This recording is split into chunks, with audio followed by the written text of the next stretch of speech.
several years ago, and even a little bit better than when I saw it from my last visit. I do have to say, the last time we were here, it did seem like things were improving, and then we were told a few hours later that a detainee had actually died on Rikers, and we had not been told about that. So that is a reason for concern as well. There is, there is some things that we saw that are concerning. I'll get into that in a little while. Obviously, the past week or so has been very troubling, which is what brought us here in the first place. We have seen that the Federal Monitor put out a report that really seemed to be pretty damning. We also saw a response where the DOC said that they were not going to be reporting some of the things they were reporting in the past. That was troubling as well. And there were some other things that happened before that, including cutting funding for critical restorative programs, which doesn't seem to be something that should be happening. We had seen some things going on with the Board of Corrections that were troubling as well. So there was a confluence of things that occurred that got us here. So this administration did not create the long-standing issues on Rikers Island, but despite efforts that they've undertaken, there still seems to be some long-standing patterns of harm for everybody on Rikers Island, which has not been cured yet. I want to be clear. Rikers Island is just a dangerous place for everyone, for people who are detained there, and also for corrections officers. As we've seen this week, there have been some officers who were harmed. There has been long-standing complaints of officers who were sexually assaulted. We do know that detainees are dying. Detainees are being harmed. They can't go home. They can't go anywhere. We were able to ask about a couple of the cases the Monitor presented. One of them was the elderly gentleman, and the problem there was that we saw folks ping-ponging back and forth what the problem was and who the responsibility was. It took me a while to call for a federal monitor, a federal receivership. It took a long time. It wasn't until last week that I decided to call for, join the calls for federal receivership. We actually have a bill that we were holding on to that is going to be introduced to the City Council today. And what we really want to see is a plan that makes everyone safer on the island.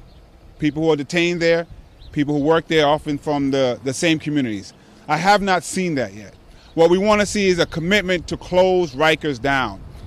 Whoever can do that is who I want to see running Rikers. And if there is a receivership, I have to say it should be along with the task force of people who have been working on this for a long time. It shouldn't be just one person. I have been clear that I also have concerns about federal receivership. I don't know that it's a panacea. But right now we have a problem on Rikers Island where it is dangerous, literally deadly, for people on the island, and it is unsustainable and has been for a while. We stand here today on the anniversary of Lelian Polanco's death in solitary confinement, a day after the anniversary of Khalif Browder's death as a result of the same torture. We need to ban solitary confinement as well. We want to make sure that's clear, as a way to help incarcerated people have a greater voice in his decisions. What's been interesting is many times just our bill that has not been passed yet has been used as an excuse, has been used as a reason for some of the violence that is going on. That doesn't make any sense. Some of the problems that we know are still there is when we were in ESU emergency, what's ESU? ES, Emergency Service Housing? ESA. Emergency. Enhanced supervision housing. We did see some issues there, detainees who are shackled hand and foot for lengthy periods of time that was concerning. There was one 18-year-old there that definitely is a violation of board regulations. NIC was particularly concerning in that we're not clear of how people go into NIC. That is the cell within a cell. There were some folks who were under 21 there. Somebody was there since late last year. Somebody was there since February. The most concerning thing there is that they don't seem to know how they get out of NIC, which is problematic. The one thing that both agree on, detainees and corrections officers is that we need more programming. The places that have programming seem to be operating better than the places that did not, and everyone was calling for addition of therapists, people who can help people navigate what they're going through in a better way. So it's clear that right now on Rikers, we still have the humanity of incarcerated individuals who is being denied. And these are steps we can take to protect the health and humanity of the people who are too often out of sight, out of mind. Again, the reason I continue to push for receivership now is we want to make sure that there's a plan there to keep everybody safe and to make sure we're shutting Rikers down as soon as possible. We were concerned about the things I said.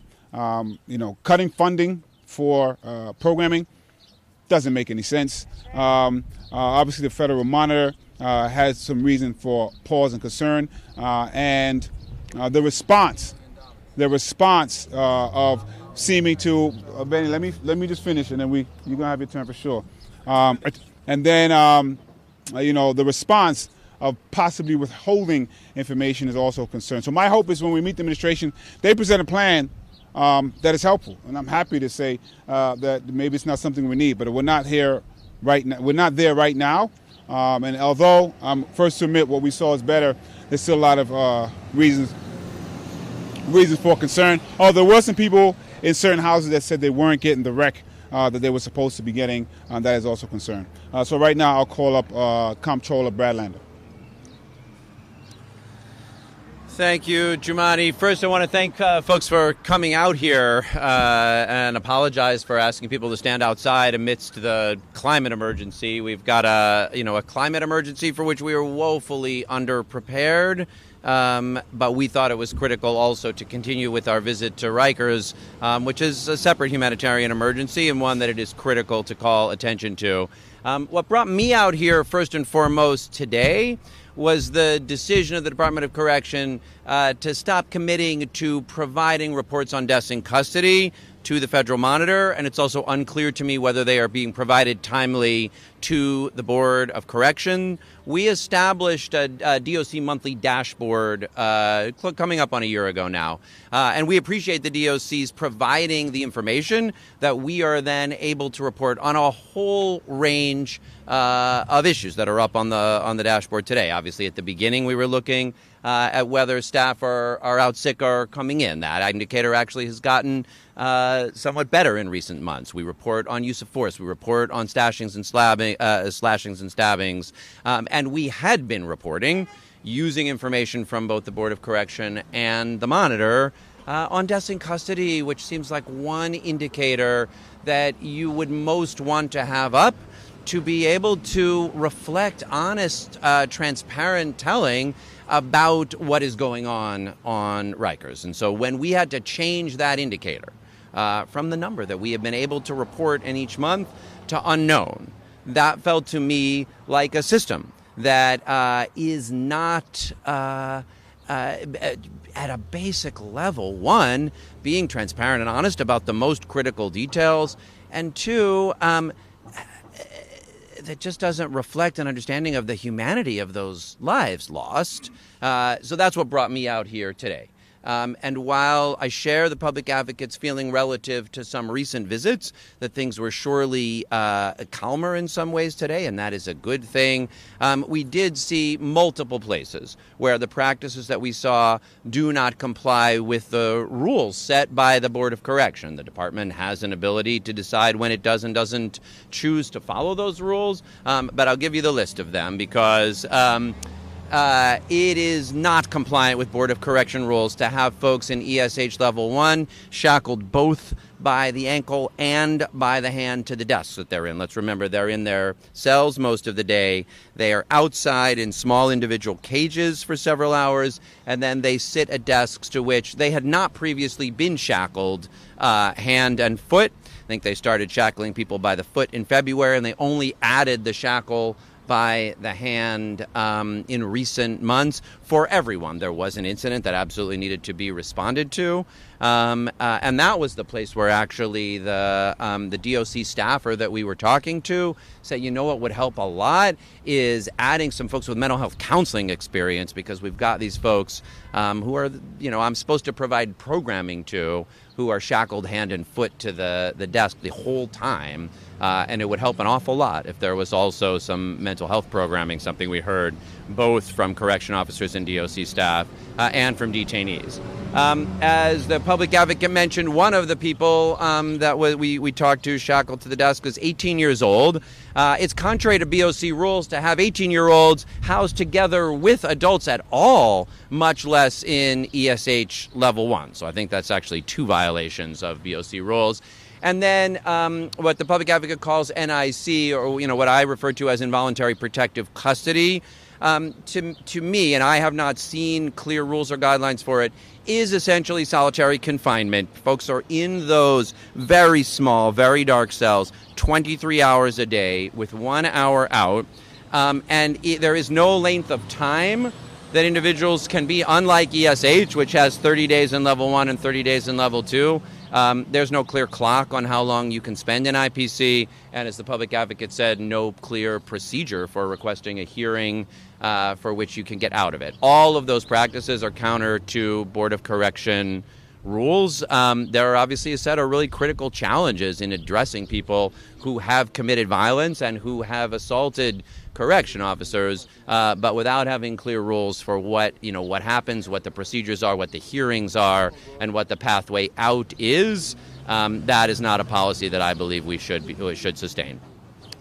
We actually had a couple of people who raised to us the question of budget cuts. This was interesting because one thing that everybody we talked to agreed on is what needed is more resources for programming, not what the executive budget does, which is cut them. And actually a couple of people asked us, what's going to happen with those dollars? Are my programs going to continue or not? I want to say just a little more about, because we asked about 2 of the 5 incidents in the monitor's report while we were at EMTC, which is where they took place. In particular about this 86-year-old who spent 24 hours there while in septic shock, while bleeding, and the kind of cross finger pointing that we heard about why this person who should never have been there in the first place, who should have been taken to a hospital, spent 24 hours here before getting to a hospital, we really did not get good or clear answers about. I will leave it there. I'll leave it there. Thank you. Thank you very much. One other thing with the people who were shackled hand to foot, what we were told by Board of Correction folks is that they sometimes can do that individually depending on the case of what happened. But what seems to be doing now is they're doing it for everyone who's present, which is a violation. Next, we have Melanie Dominguez from Qatar. Thank you so much for everyone for being here. My name is Melanie Dominguez. I'm the lead community organizer with the Qatar Center for Equity, Health, and Justice. And all I want to say right now is that Rikers is an absolute disaster. Since Mayor Eric Adams took office, 22 people have died in New York City jails under his watch. That's 22 human beings. People are dying under this administration. And the mayor is choosing to do absolutely nothing about it. And so one of the things that you heard from the public advocate is that the federal monitor released a report in which they stated that the conditions in our city jails are, and that for the incarcerated people, that they are in imminent risk of harm. And that is something that we cannot ignore. Incarcerated people are in imminent risk of harm. That means that every single day that they spend at Rikers, they risk being injured, they risk losing their lives. And so being sent to Rikers right now, it is a death sentence. And like I said earlier, it is clear that Mayor Eric Adams is unwilling to address the crisis in our city jails. We cannot wait any longer. If we do, then more people will die. And until Rikers is closed, the federal courts must immediately appoint a federal receiver to improve the conditions for those that are detained at Rikers and the staff that are employed there, and in order to address the long-standing issues found at the jail system. Our members at Qatar have been incarcerated at Rikers, and some currently have loved ones that are incarcerated at Rikers. So they know firsthand the harm that is unfolding in this notorious and deadly jail complex. And that's why we are here today fighting for the immediate closure of Rikers Island. And I want to thank the public advocate, Jumaane Williams, and the New York City Comptroller, Brad Lander, for being here today to push for the closure of Rikers Island and for the federal courts to appoint a receiver to address the conditions at Rikers until the mayor shuts it down. And so thank you, everyone. And Thank you. What do we do with the individual that does this? That's a good question. Thank you. It's a good question. Andrew Ward from the Fortune Society. What do we do with the individual that does this? That's a good question. What do we do with the individual that does this? Thank you, public advocate. Outrage. My name is, and that's okay. My name is Andre Ward. I'm the Associate Vice President of the David Rothenberg Center for Public Policy at the Fortune Society. I stand here with the public advocate, the Comptroller, and the organizational representatives that you see here to acknowledge three things. One, we need to decarcerate. We need to reduce the amount of people that are on Rikers Island. And to do that, we should have reputable programs from organizations inside the jails engaging people with interventions to ensure that they don't come back to Rikers Island. We need to have greater transparency. And as was mentioned earlier, 22 people have died on Rikers Island. And those things are going unreported in some instances to the Board of Corrections. So there has to be greater transparency. And then lastly, Rikers has to close. In the meantime, however, as a means to an end, not an end in and of itself, we support that a federal receiver should be put in place to address the dysfunction that's on Rikers Island, to ensure that all human beings on Rikers Island are dealt with humanely and fairly on both sides. In order to do that, we think a federal monitor should be put in place. We will continue to stand with those who insist that Rikers Island is closed and that transparency occurs and that a federal monitor is put in place. Thank you. Thank you. Last. Have been sexually assaulted. Where's the outrage for that? That's true. I'll speak to that. The outrage for I'll speak to that after the last. No, Have sorry. been sexually assaulted. Hold on. Sexual assault No. allowed. Dr. Victoria Phillips, also called Dr. V. Your correction officer. Peace and blessings, everyone. Peace and blessings. Again, respect. Give me my respect, Benny. Peace and blessings. I'm Chaplain Dr. Victoria A. Phillips. Everyone calls me Dr. V. And one thing I know for sure, standing here, after working in and out of Rikers Island for over 20 years in various positions, is that I have community members on both sides of this conversation. So when we talk about safety, when we talk about protecting those, I am always at the table talking about it from both sides of the conversation. But let me be clear. I'm out here today because everyone on Rikers Island has a union except for those detained.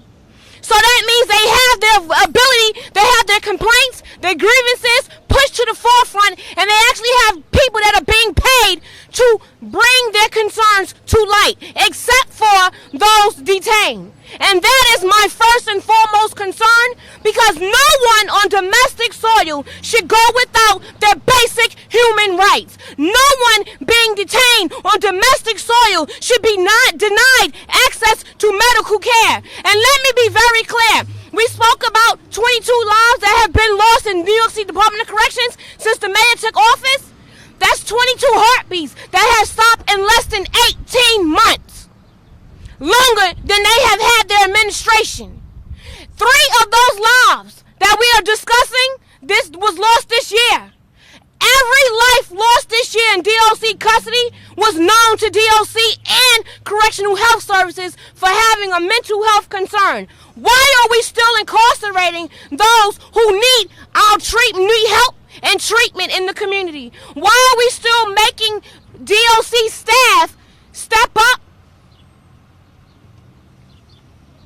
are supposed to step up, when they are not fully equipped to handle the people that are placed in their population? Everyone is at fault right now, and everyone needs to step up to save lives. It is not okay, and I'm going to hurry up, but it is not okay that we continue to send condolences, say I'm sorry, and another life continues to be lost. And it is never okay that we only come out when actual heartbeats are stopped, and we do not hold DOC and anyone else accountable when people leave DOC custody with lifelong disabilities that they did not enter into the system with. All of this must be addressed in real time. While we're talking about closing down Rikers, we need to be talking about solutions that can be implemented today, because over 6,000 people, our lives are on the line right now. It is not good enough for our electors to say we will change. 8 years ago yesterday, Khalif Browder lost his life because of barbaric treatment and conditions that continue to torture him even when he was out of DOC custody. 4 years ago today, Layleen Polanco lost her life in DOC custody. And guess what? Officers were on the tape laughing at her. That mindset and that culture of torture has to stop. And let me tell you something. Y'all hearing about receivership? As an Army brat, yeah, time's up. As an Army brat, I'm not sure about receivership. But what I am sure about is accountability. And today, accountability must be across the board. From the mayor on down, we all have ability to stand up and do what's right. Fight for our lives on domestic soil. Peace and blessings. Just to wrap up. So just to wrap up. This is what the officer received. Benny, let me finish. Benny, you're going to have a spot after. Let me just finish. Benny, it's cool. Sorry. So, no, it's all right. We're good. Everybody's good. It's all right. We're good. All right, Benny. So let me just wrap up. So, one, there was 22 detainees who have been killed, who have died in the past 18 months. We just got to lay that out there. They're no longer here. But I don't want to ignore what's being said over here, because there were 50 officers who have been injured. You see one of them there. There are all officers who are sexually assaulted on a regular basis with seemingly impunity. That is a problem. Where we disagree is what the solution is. And what I do know is that exists in what's currently happening in Rikers Island, which says to me what is currently happening in Rikers Island is not working, because we have detainees dying, we have officers being sexually assaulted and being injured and harmed. That kind of violence has been in Rikers for way too long, and the way Rikers has been breeds that type of violence. It is one of the reasons that we are calling for Rikers to be shut down. It is one of the reasons that I've called for a federal receivership, because, as I've said, in my opinion, no one on either side of those bars is safe. As Dr. V said, there's only one population that doesn't have anyone speaking up for them in the same way that the officers do. And so we just have to be clear about what's happening and why we're saying what we're saying. No way, sense, or form am I ignoring what's happening, because those human beings should go back home how they came to work. Most of them are black and brown. Most of them are women. Most of them come from the same communities that the detainees come from. Quite frankly, I think if both of those things were not true, we might see a lot of things different there, but that's a different conversation. But I just want to be clear what's happening. There is a culture of violence that has been occurring for a very long time. I did want to say, and I forgot to say this at the beginning, we did speak to corrections officers. The double shifts are regularly happening. I think that is not good, because people get tired and there could be mistakes. And there are also a bunch of folks not getting meal breaks, which is also not helpful to make sure that that place is running the best way it could. So those are things that can be dealt with. Especially on a double shift. If you're not getting your meal breaks, that is problematic. So I just want to make sure we put that out there, and we're happy to take any questions that folks may have.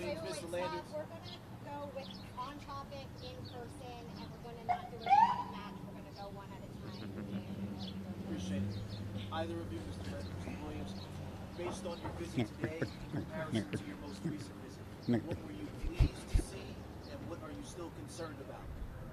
Well, what I would say in 2021, I always have to be honest about what I saw, and it was an improvement.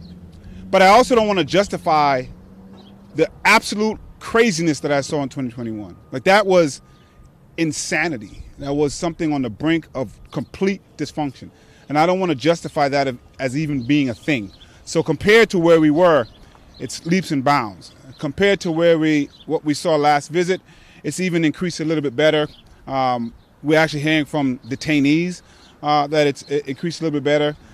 But there are still some things that are problematic, like the violence that you see here, like the deaths, like seemingly withholding information. As I mentioned last time I was here, I said some things had improved. It turned out we had not learned that a detainee had died just a few hours ago. So who knows what might come out a few hours from now. I don't like the fact that if they are blanketly using shackling for everyone without individualizing what's going on. NIC is definitely someplace that has to have some improvement and ways for people to get out. There just seems to be a no person's land there about how you get in and how you get out. I also didn't like the finger pounding that went with the elderly person that we heard. And was that case number 5? Or case number 3? Case number 5. Basically, everyone there agreed that individual should not have been there, but no one could say why they were. That's a problem. If we want to make sure things don't happen again, we have to identify what's happening. The intake actually seemed to be moving a little smoother than some of the things that we saw. But, the violence is a huge problem, and we have to get a handle on it. There are real people dying and people who are being harmed, and that shouldn't be. You want to? Hi. Could you just clarify before I ask the question? The elderly person you said was 86 years old? Yes. I think the monitor's report says more than 80, but I think it's been reported that he was 86. So he was by all accounts, like when he was brought here, he was already essentially in sepsis, was bleeding, and should have been taken to the hospital immediately. That's not on folks at correction that he should have gone to the hospital before coming to Rikers. Should have gone from the precinct to the hospital before coming here. But from what we heard, it's pretty clear once he got here that he was literally bleeding in sepsis and was still here for about 24 hours before getting to the hospital, during which time, his condition dramatically deteriorated. And then my actual question is on behalf of my colleague, Cody Gross. There's a lot of turmoil at the DOC with board members right now. Do you have confidence in the board having oversight of this process that you have to resolve today? Well, I give credit to the majority of board members yesterday who moved quickly to overturn an arbitrary decision outside of rules. So, yesterday we woke up to the news that one individual who's the chair but does not reflect a majority of the board and hadn't had a vote and didn't have authorization had essentially tried to make a staff director change without the authority to do so, without a majority of the board. I don't know whether the intention of that was just to sow chaos at the board to make it more difficult for staff to come do their oversight job. But I give credit to the other board members, a majority of the board, who moved quickly to have an emergency meeting, and who restored the interim executive director to that position. I mean, similarly, what we've seen and have been seeing for a number of years is a push and pull, and I will have to say, over various administrations, there has seemed to be resistance to some transparency and some oversight from the board. It was good to see the board really trying to push back on that and making sure that what they're mandated to do, they are able to do. And so it was good to see that they took some ability in trying to make sure that happened. And as they said, to make sure that the board and not one person on the board can really provide that oversight. I do want to make sure, which I forgot to mention, that the vast majority of people that we sometimes forget on Rikers Island have not been adjudicated. They're waiting for trial. And some of the things that everybody agrees on, including my friends who are to my left, surprisingly, one is speedy trial should be something that we're all talking about to make sure folks can have their trials quickly. No one on Rikers should have a mental health problem. That is something that everybody agrees on. And we need more programming, not less program. So it's not something that we should be cutting. And if there's things that we can agree on, my hope is that we can move forward on those quickly. But we always seem to have tension, even on the stuff that we agree on. First, thanks for taking our questions. You mentioned legislation. Can you give an update on what's going on with the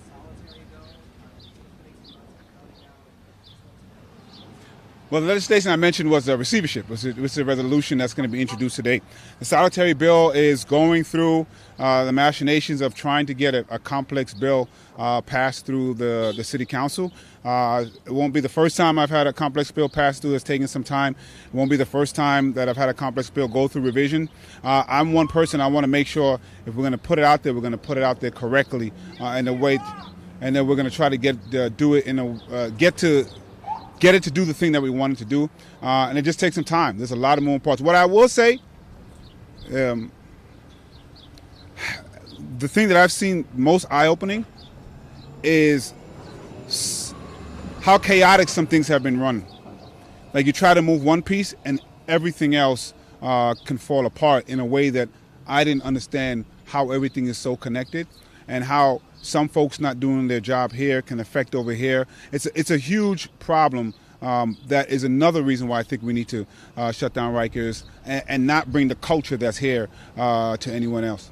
When you say chaotic, you mean just the general operation day to day? The general operations, having gone through this bill right now, the general operations day to day of how many people are touched and how difficult it is to ask one group of person to do something, then it affects so many other folks in a way that's very difficult to understand until you try to move a piece of legislation like this.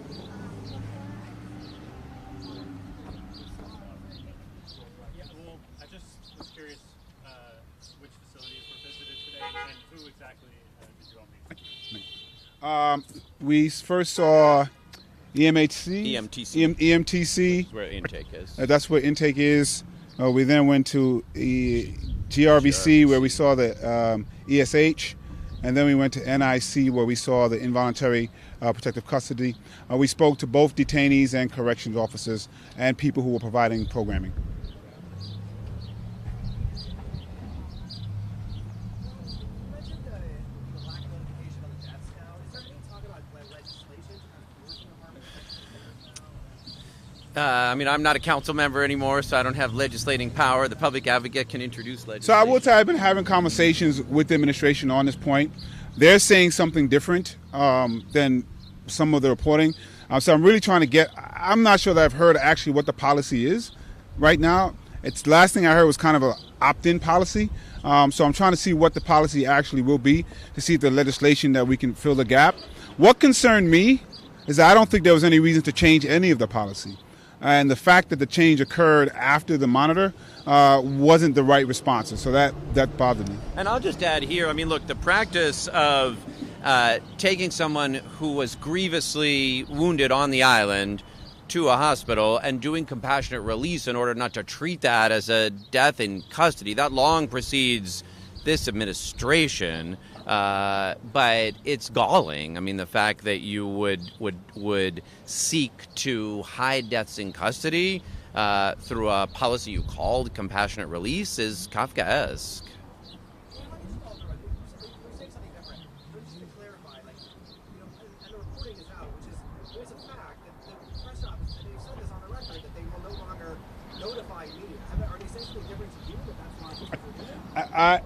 What's come back to me is that media can actually request and get it. If that's not true, You can ask, but sometimes somebody in the press might not know. yeah, that's a problem. No, that is a problem. So that's what I'm saying. I don't know why we need to change to an opt-in system. That is a problem. But I would say there's two things. One, I don't know why we're changing the policy that it is. There's no reason to do that. If we were giving it out, we should. Two, I want to make sure we're saying what the problem is correctly. So it sounds like they will still give some of it publicly, so we should name that. If they're changing from doing it as a matter of course as opposed to opt-in, that too is problematic. But I just want to make sure I'm naming the correct problem so that we can get the correct solution. Coming for this, but on the budget, right? There's $17 million cut on the 5 nonprofits that have been there for decades. Have either of you had conversations with anyone in the mayor's office about this? Yes. I'm not getting answers that make sense. And this is a problem. There's no reason to be cutting this funding when everybody agrees that we should be having more funding.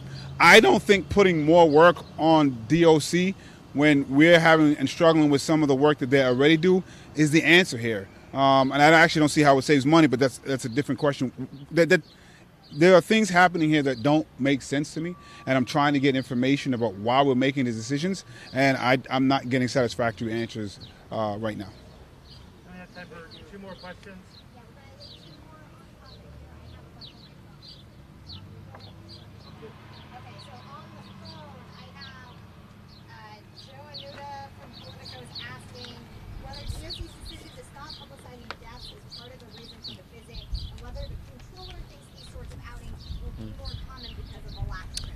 I mean, and I said this to multiple DOC staff today. That was the primary reason for my visit. I mean, I've been a lot of times. I'm sure I will be back again. The reason that I felt it was important to come now was because of the DOC's decision to stop providing information about deaths in custody. It shouldn't be something that press have to already know to ask about. That is just basic information that needs to be provided. You know, whatever the deal is between the mayor and the monitor, I can't say. It should be provided to the monitor. It should be provided to the Board of Corrections. It should be provided to the public.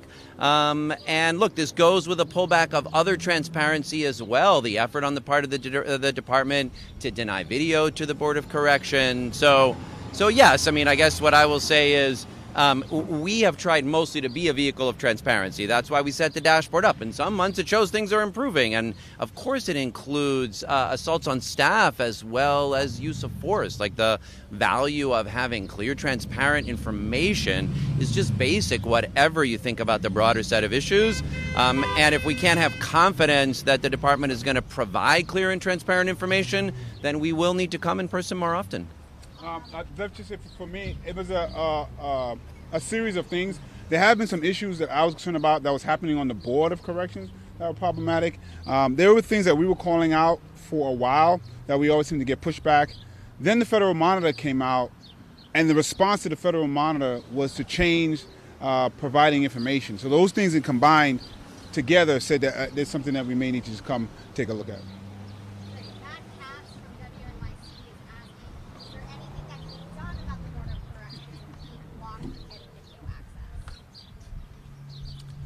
I don't know the answer to it. We are looking at it to see what we can do. Some of the stuff can't be done through the city, but that was another transparency issue that we have. There seemed to be no reason to change how the board can access, make it more difficult for them. So that, as for the other question, I want to make sure we name the problem, because they do have access, just the way they had access seems to be a little bit more difficult and unnecessarily so. So all these things seem to be problematic.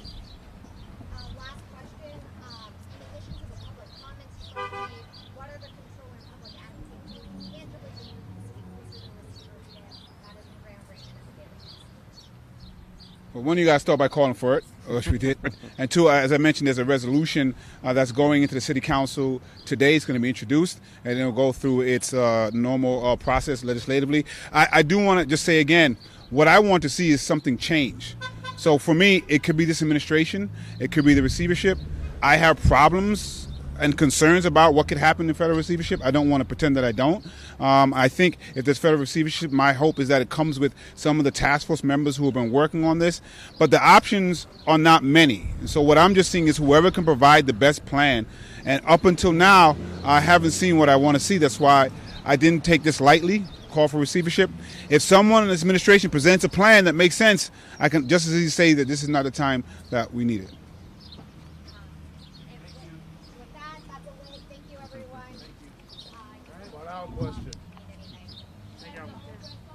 Peace and blessings.